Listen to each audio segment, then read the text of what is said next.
Good morning friends. మనము ఈ మధ్య పేపర్‌లో చూసినట్టు తెలంగాణ ప్రభుత్వం ఉద్యోగుల ప్రమాద బీమా పథకాన్ని ఇంప్లిమెంట్ చేసినట్టు చూసాం. దాంట్లో భాగంగా కొన్ని బ్యాంక్స్‌తో ఎంఓయూ చేసినట్టు మనకు తెలిసింది. ఎంఓయూ అంటే ఏందో ఈ వీడియోలో పూర్తిగా తెలుసుకుందాం. అంటే ఏదైనా ఒక స్కీమ్ ఇంప్లిమెంట్ అయినప్పుడు మనకు బెనిఫిషియరీ అవుతున్నప్పుడు దాని గురించి కొంచెం డీటెయిల్‌గా తెలుసుకోవడం మంచిదన్నమాట. రైట్. ఎంఓయూ అంటే ఏం లేదండి. ఎంఓయూ అనేది మెమోరాండమ్ ఆఫ్ అండర్‌స్టాండింగ్ అంటాం. ఎంఓయూ అంటే 2 లేదా అంతకంటే ఎక్కువ సంస్థలు పరస్పర అవగాహనతో ఒక ఒప్పందంపై కలిసి పనిచేయడానికి చేసుకునే అవగాహన పత్రం. దాంట్లో ఒక మ్యూచువల్ అండర్‌స్టాండింగ్ ప్రకారం ఒక అగ్రీమెంట్ డిస్కస్ చేసుకొని గవర్నమెంట్, బ్యాంక్స్ మధ్య ఒక బాండ్ పేపర్ లాగా ఒక అగ్రీమెంట్ జరుగుతుందన్నమాట. దాన్ని ఎంఓయూ అంటాం. ఈ సందర్భంలో తెలంగాణ ప్రభుత్వం మరియు పాల్గొనే బ్యాంకులు కలిసి ప్రభుత్వ ఉద్యోగుల పెన్షనర్లకు ప్రమాద బీమా సౌకర్యం కల్పించేందుకు ఎంఓయూపై సంతకాలు చేశాయి. సో 2 డేస్ బిఫోర్ జరిగిన ప్రోగ్రామ్ లో జరిగింది అదే. ఎవరైతే రిప్రజెంటేటివ్స్ ఆఫ్ బ్యాంక్స్ ఉన్నారో మరి గవర్నమెంట్ రిప్రజెంటేటివ్ తరఫున ఎంఓయూ పైన మ్యూచువల్ అండర్స్టాండింగ్ గా మెమోరాండమ్ ఆఫ్ అండర్స్టాండింగ్ పైన సంతకాలు చేశారన్నమాట. So right. అసలు ఈ ఎంఓయూ వల్ల మనకు ప్రయోజనం ఏంటంటే దీంట్లో ముఖ్యమైన విషయం ఏంటంటే మనము ఎంప్లాయీస్ ఎవరైనా ఉంటే వాళ్ళు డబ్బులు కట్టాల్సిన అవసరం లేదు. ఉద్యోగికి వచ్చే శాలరీ అకౌంట్ ఆధారంగా బీమా వర్తిస్తుంది. అంటే మళ్ళీ దీంట్లో ఒకటే బ్యాంక్ లేదు. ఒక 16 వరకు బ్యాంక్స్ ఎంఓయూలో ఇన్వాల్వ్ అయి ఉన్నాయి. సో దాని ప్రకారం ఎవరీ బ్యాంక్ కి కొంచెము టర్మ్స్ అండ్ కండిషన్ కొంచెం వేరుగా ఉండొచ్చు. సో మీ బ్యాంక్ కి సంబంధించిన ఎంఓయూని మీరు ఒకసారి చూస్తే మీకు క్లారిటీ వస్తుంది. అంటే ఇది ఉద్యోగి జీతం వచ్చే శాలరీ అకౌంట్ ఆధారంగా వర్తిస్తుంది. ఉద్యోగి ఎలాంటి ప్రీమియం చెల్లించాల్సిన అవసరం లేదు. సో ఇది చాలా ఇంపార్టెంట్ పాయింట్ అన్నమాట. మనం ముందుగానే ఇలాంటి ప్రీమియం చెల్లాల్సిన అవసరం లేదు. అంటే ఆ చెప్పిన బ్యాంక్ లో మీకు శాలరీ అకౌంట్ ఉండాలి. ఆ అకౌంట్ కూడా శాలరీ అకౌంట్ గా మార్పించుకోవడం అనేది చాలా ఇంపార్టెంట్.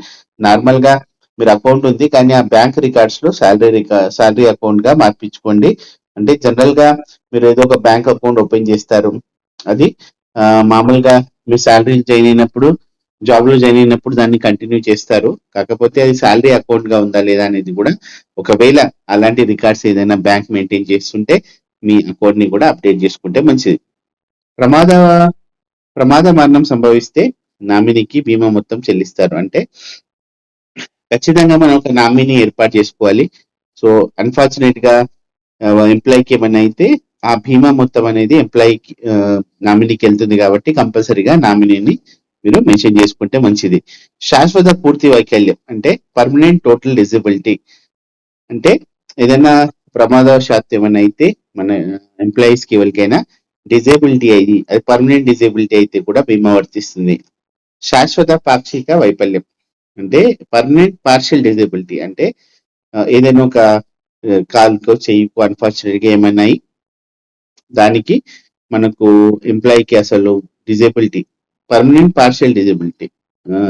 ఈ టోటల్ డిజేబిలిటీ అంటే మొత్తానికి మంచానికి పరిమితమైనప్పుడు కూడా వర్తిస్తుంది. కొంచెం పర్మనెంట్ పార్షియల్ డిజేబిలిటీ అంటే ఏదైనా ఒక అవయవాలు దెబ్బతిన్నా వాటికి కూడా వర్తించే అవకాశం ఉంది. కొన్ని బ్యాంకులు సహజ మరణానికి టర్మ్ లైఫ్ కవర్ కూడా అందిస్తున్నాయి. సో మన బ్యాంక్ ఏది దాంట్లో ఉందో చూసుకోవడం మంచిది. కొన్ని బ్యాంకులు విమాన ప్రమాద బీమా అంటే ఎయిర్ యాక్సిడెంట్ ఇన్సూరెన్స్ కూడా అందిస్తున్నాయి. సో ప్రస్తుతానికి 16 వరకు బ్యాంక్ ఎంఓయూ చేసుకున్నట్టు తెలిసింది. కానీ ఇప్పటివరకు వచ్చిన ఇన్ఫర్మేషన్ ప్రకారం SBI, Punjab national bank, union bank of India, UCO central bank, UCO bank, central bank of India, axis bank. అయితే చాలా మంది తెలంగాణ గవర్నమెంట్ ఎంప్లాయీస్ కి, ఆంధ్ర గవర్నమెంట్ ఎంప్లాయీస్ కి నాకు తెలిసినంత వరకు యూనియన్ బ్యాంక్ ఆఫ్ ఇండియా కానీ ఎస్బీఐ లో కానీ అకౌంట్ ఉంటుంది. చాలా వరకు యూనియన్ బ్యాంక్ ఆఫ్ ఇండియా లో అకౌంట్స్ ఉంటాయి కాబట్టి అసలు ఆ union bank of India MoU ఒకసారి మనకు అందిన తర్వాత దాని గురించి కూడా నేను స్పెషల్ గా వీడియో చేస్తాను. అయితే మొత్తం 16 బ్యాంకులతో ఎంఓయూ చేసుకున్నట్టు ప్రకటించిన మిగిలిన బ్యాంకుల అధికారి జాబితా ఇంకా పూర్తిగా కాలేదు. మనం మళ్ళీ ఇందాక చూసినట్టు ప్రమాద మరణానికి ఎయిర్ యాక్సిడెంట్, సహజ మరణానికి కూడా కొన్ని బ్యాంకుల ప్యాకేజీలో ఉన్నట్టు తెలుస్తుంది. Permanent disability, permanent partial disability. So ఈ పాయింట్ ఇంకోసారి రీట్రేట్ చేస్తే ఏ బ్యాంకులో శాలరీ ఎక్కడ ఉంటే ఆ బ్యాంకు అందించే బీమా ప్యాకేజీ ప్రకారం ప్రయోజనాలు అందుతాయి. అన్ని బ్యాంకుల్లో ఒకే మొత్తం బీమా ఉండదు. ప్రతి బ్యాంకు బీమా పరిమితులు కండిషన్స్ వేరువేరుగా ఉండొచ్చు. అంటే ఆ ఎంప్లాయీకి వస్తున్న శాలరీని బట్టి అది ఏ బ్యాంక్ లో ఉంది అన్న అకౌంట్ ని బట్టి ప్రయోజనాలు మారే అవకాశం ఉంటుందన్నమాట. సో టోటల్ గా కన్క్లూడ్ చేస్తే ప్రభుత్వం ప్రస్తుతం 16 బ్యాంకులతో ఎంఓయూ కుదుర్చుకున్నట్టు ప్రకటించింది. కానీ అన్ని బ్యాంకులు పూర్తి అధికారిక జాబితా ఇంకా విడుదల చేయలేదు. విడుదలైన వెంటనే పూర్తి వివరాలు అందుబాటులోకి వస్తాయి. ఈ వివరాలు తాజా ప్రభుత్వ ప్రకటనలు మరియు వార్తా నివేదికల ఆధారంగా చేశాం. ప్రస్తుతం 16 బ్యాంకులతో ఎంఓయూ కుదుర్చున్నట్టు తెలిసిన SBI, PNB, union bank, UCO bank, central bank of India, axis bank వంటి బ్యాంకుల అగ్రిమెంట్ మనకి డిస్క్లోజ్ అయింది. బీమా మొత్తం బ్యాంకు మరియు ఉద్యోగి జీతం ఆధారంగా మారవచ్చు అనమాట. అంటే బీమా మొత్తాలు బ్యాంకు మరియు ఉద్యోగి జీతం ఆధారంగా మారవచ్చు. సో ఇదండి ఈ రోజు వీడియో. సో టోటల్ గా ఇంకేమైనా అప్డేట్స్ వస్తే నేను మీకు చెప్తాను. సో ఇలాంటి ముఖ్య సమాచారాన్ని అందరికీ షేర్ చేయండి. ఇలాంటి వీడియోస్ సేవ్ చేసి పెట్టుకోండి. సో మరింత సమాచారం కోసం subscribe to my channel. Thank you very much.